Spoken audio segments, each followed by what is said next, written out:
Bougie Black Brother Network.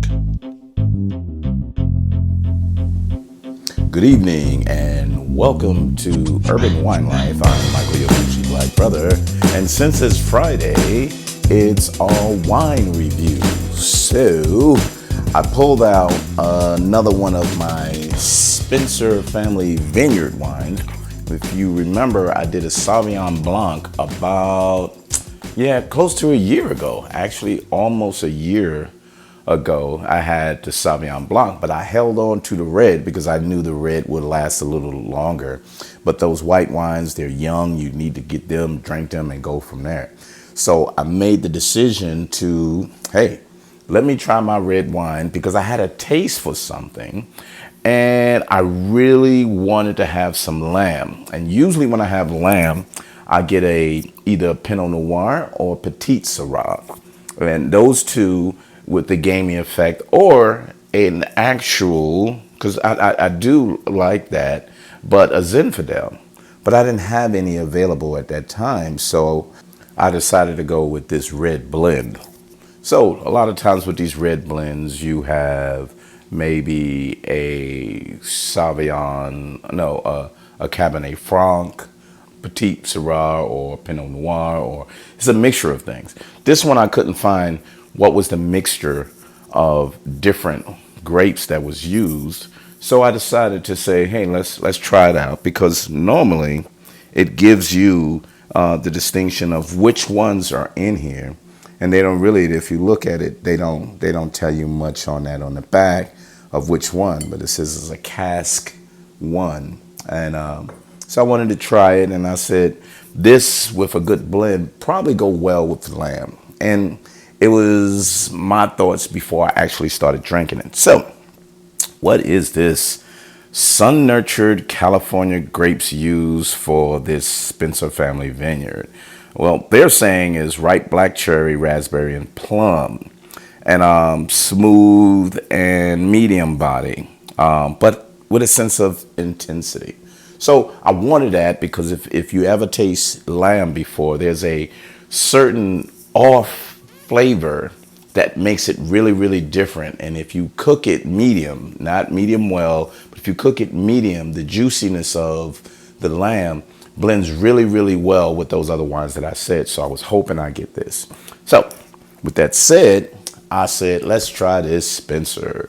So this Spencer actually is a $13.99. I got it with that around that price point. There's a 17 that's out right now. This is a 2016. And you see a lot of notes on the 2015 as well. So I tried it and I said, let me grab this and have it with dinner. So just in case the wine wasn't a good standalone, I was able to at least say, well, it'll be great with food pairing. So let's get it and take a look at that. Color, a little on the maroon side, still pretty good. It shows really well, if you can tell. So let's get a whiff of this.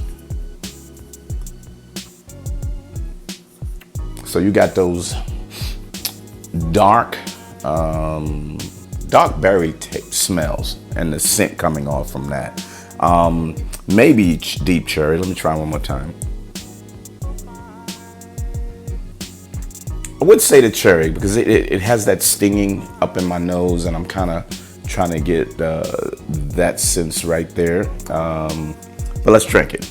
Well, let's first it.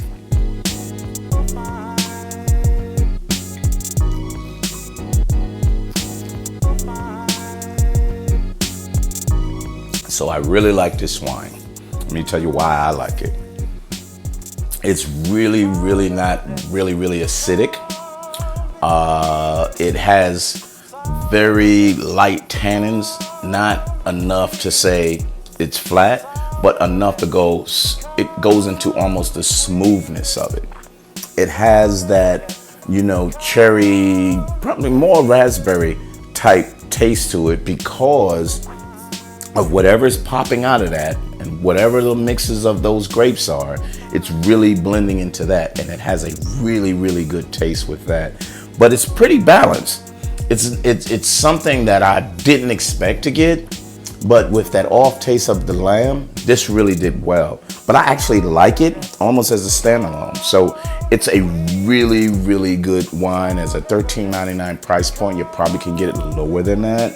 But it's a really, really good price point for this. So I'm looking at it and I'm enjoying the aspect of it. And it's a really good, smooth, balanced wine. What's standing out with it?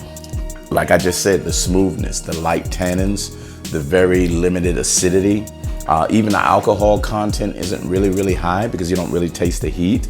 But a good balance and slight flavors of fruit. So it's not even an overwhelming fruit or non-existent fruit. So it's really, really good. So I did like it. I didn't want to just introduce it on how much I liked it. I wanted to go through the process so you could see how I went through it. But this is the Spencer Family Vineyard, a 2016 red blend. And if I can find in my notes which wines they were, I'll definitely put it on there so you'll know which, not wines, but which grapes are blended within here. Other than that, urbanwinelife.com. Go on there and you can see all my different reviews. Urban Wine Life on all podcast downloads. Bougie Black Brother Network is the YouTube channel, so you can see it and see the bottles, see everything, and go from there. So you have multiple options to check out the wine or listen to the podcast and going from there. Other than that, every Friday, check us out on Urban Wine Life. I'm Michael, your Bougie Black Brother, and we'll see you next week. Bye later.